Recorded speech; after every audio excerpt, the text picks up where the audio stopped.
Baik. Selanjutnya ada percobaan rangkaian penyiarah, gelombang, dan filter. Di sini ada dua jenis rangkaian yang akan digunakan. Yang pertama itu rangkaian rangkaian penyiarah setengah gelombang dengan resistansi konstan dan kapasitansi yang konstan. Nanti akan bergantian eh, gelombang dan resistansi konstannya akan bergantian digunakan. Dan selanjutnya habis itu akan digunakan kapasitansi konstan juga. Lalu selanjutnya ada rangkaian penyiarah gelombang penuh dengan resistansi konstan. Dan di sini nanti ada terdapat dua dioda. Baik, yang pertama pada rangkaian ini ada rangkaian penyiarah setengah gelombang dengan resistansi dan kapasitansi konstan. Nah, pada rangkaian ini nanti akan didapatkan tegangan ripple pengamatan, tegangan ripple perhitungan. Lalu habis itu ada frekuensi tegangan, frekuensi arus dioda, dan arus maksimum. Nah, untuk resistansi output akan dihitung nantinya dengan menggunakan rumus-rumus yang ada di modul. Nah, selanjutnya dari rangkaian ini yang ada di sini adalah kapasitor, kapasitor dengan kapasitas 10 mikrofarad, lalu ada resistor sebesar 150 ribu ohm, dan di sini ada dioda berjenis dioda silikon. Baik, selanjutnya akan langsung dijalankan saja untuk simulasinya.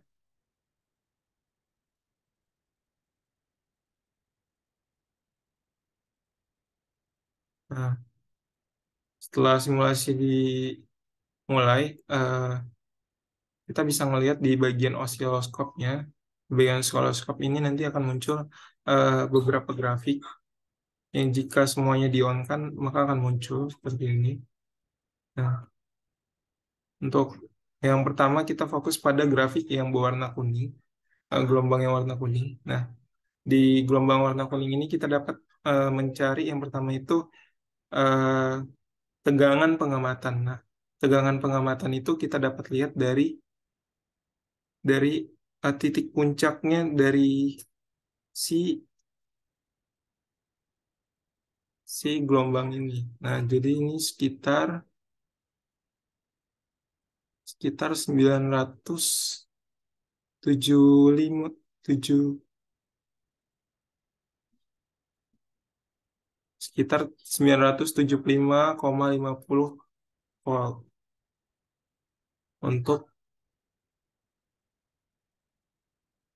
untuk bagian eh,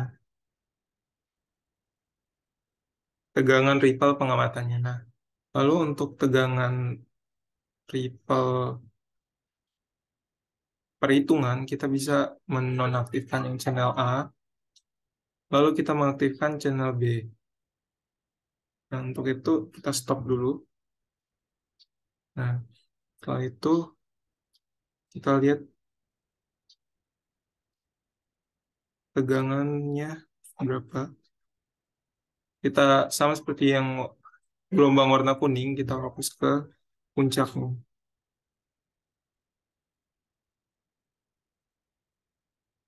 Puncak yang didapat dari gelombang warna biru ini untuk tegangan ripple perhitungan adalah sebesar 110 milivolt. Selanjutnya kita akan mencari frekuensi tegangan ripple atau hertz dalam hertz. Nah, tegangan frekuensi ripple ini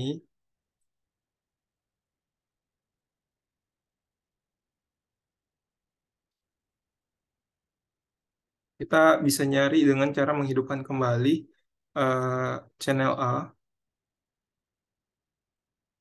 eh, lalu kita jalankan kembali simulasinya dan stopkan lagi terlebih dulu. Untuk ini mungkin bisa dihapus dulu kursornya yang tadi. Nah, kita ambil titik di bawah. Nah, dan kita perhatikan angka atau waktu waktu yang ada dalam satuan milisekund. dan kita bandingkan ke sampingnya. Seperti ini.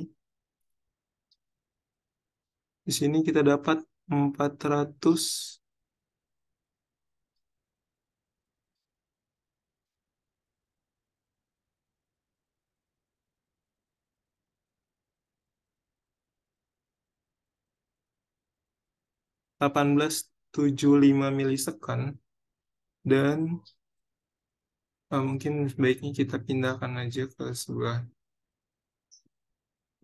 supaya lebih rapi.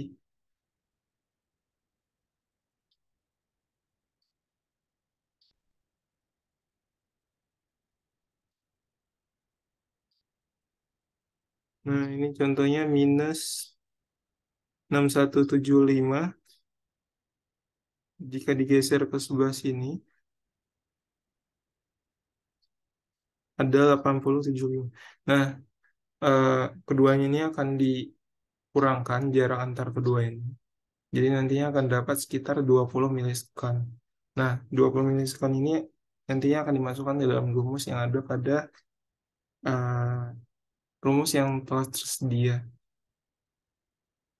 untuk mencari nilai dari frekuensi tegangan ripple-nya. Nah, selanjutnya kita akan cari arus dioda. Nah, pada arus dioda ini kita matikan kembali channel A, lalu kita hidupkan channel C, dan kita jalankan. Lalu kita stop lagi simulasinya. Kita kecilkan.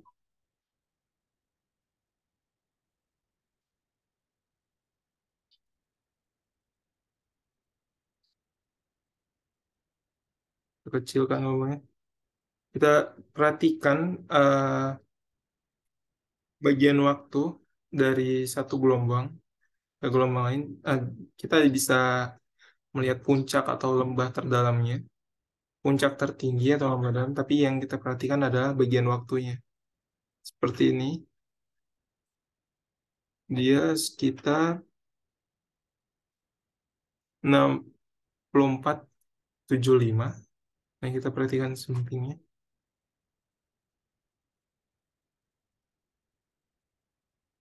Nah, 44, 45,75.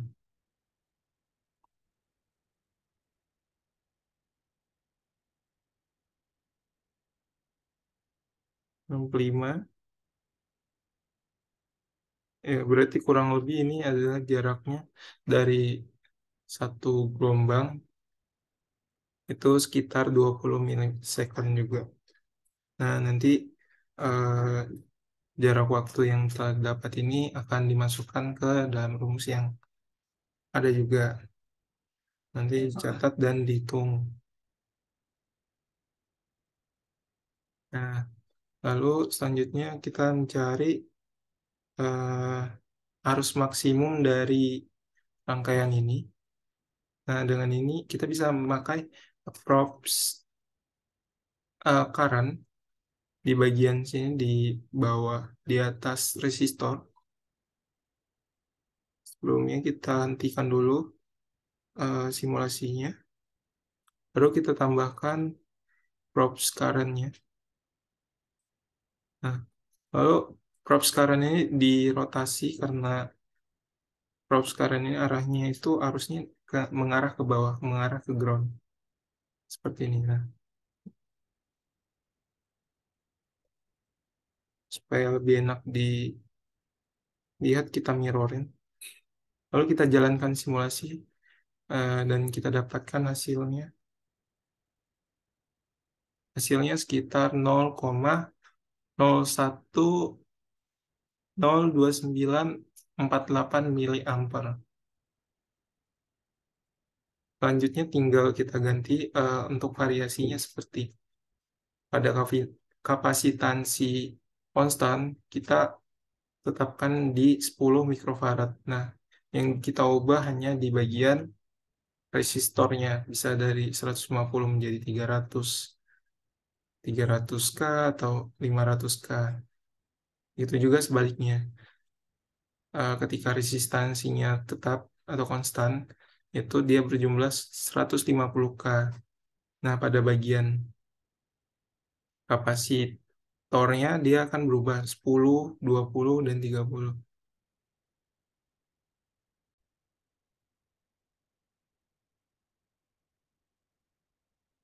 Selanjutnya, rangkaian ini kita ubah untuk mencari penyarah gelombang penuh dan resistansi konstan dan kapasitansi konstan. Nah, di sini terdapat trafo yang memiliki tiga cabang. Nah, di sini masih ada kosong. Nah, di bagian kosong ini akan kita tambahkan satu lagi eh, dioda bertipe silikon. Tambahkan di sini. Nantikan simulasinya terlebih dahulu.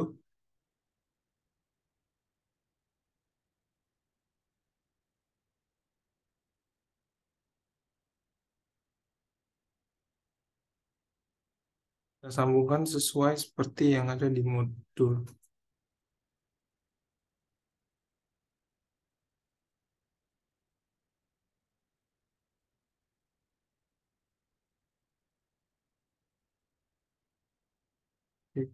Nah, jika sudah dipasangkan, maka kita bisa mulai lagi untuk simulasinya pada bagian penyiarah gelombang penuh dengan kapasitansi konstan dan resistansi konstan. Nah, lalu kita hentikan. Nah, di sini karena sudah dipasang probe current-nya, jadi kita langsung lihat aja. Arus maksimum nantinya itu adalah 0,010249 untuk current, untuk arus maksimumnya dalam satuan miliampere. Nah, selanjutnya kita perhatikan eh, tegangan ripple pengamatannya sama seperti yang tadi. Tapi sebelumnya eh, kita hapus dulu salah satu dari cabangnya,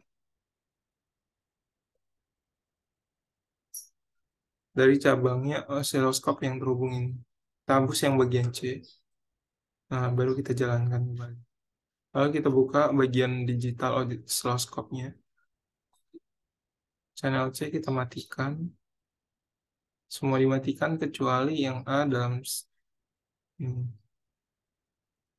Kita tunggu. Nah, jika sudah, maka kita bisa zoom dulu untuk mempermudah kita mencari titik puncaknya. Nah, oke. Jika sudah, kita hentikan terlebih dahulu simulasinya. Lalu kita lihat, perhatikan titik puncaknya ada di berapa.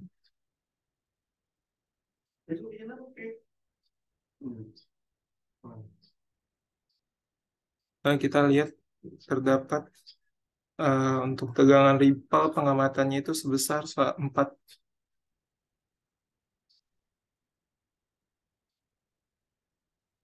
477,75 milivolt. Nah, selanjutnya kita cari untuk tegangan ripple penghitungan. Kita matikan kembali untuk channel A-nya.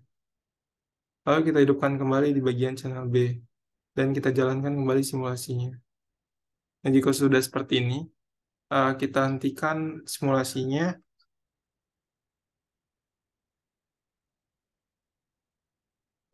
Dan kita perhatikan lagi bagian puncaknya. Nah, pada bagian ini puncaknya adalah di 110 volt.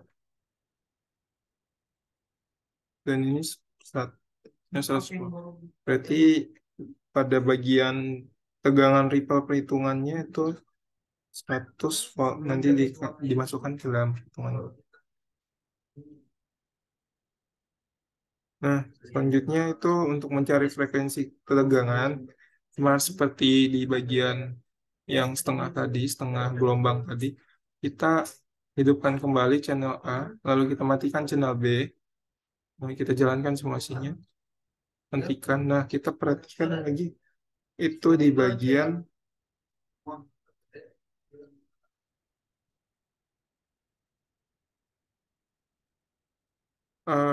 waktunya.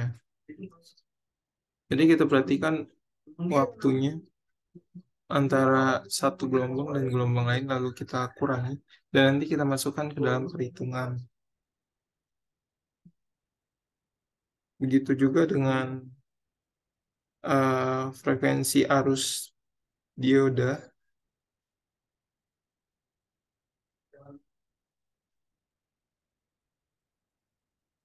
Eh, untuk frekuensi arus dioda kita sebelum melakukan hitungannya atau simulasinya kita hentikan dulu simulasinya.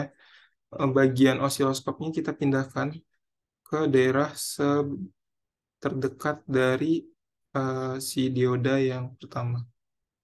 Nah, baru kita jalankan kembali simulasinya. Kita tunggu sampai hasilnya keluar. Dan yang kita hidupkan adalah channel B. Kita tunggu sampai hasilnya normal. Oke, sepertinya sudah. Kita hentikan, kita pause. Oke, kita atur besarnya gelombang. Kita geser ke atas. Nah, untuk channel A kita matikan untuk mempermudah kita. Nah, lalu untuk frekuensi arus dioda ini kita bisa melihat dari jarak waktu dari gelombang channel B sama seperti yang kita gunakan di awal tadi di bagian setengah penyiarah setengah gelombang. Jadi kita lihat bagian atasnya berapa? Ini 9,71. Nah, sampai sampai ke 9,71 juga. Oh, ya dari minus ke 9. Nah, nanti jaraknya ini kita masukkan ke dalam rumus dan untuk digunakan ke arus dioda. Baik, sekian penjelasan dari saya terkait modul 1 dioda ini.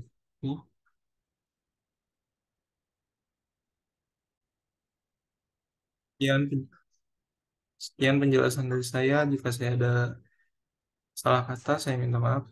Terima kasih.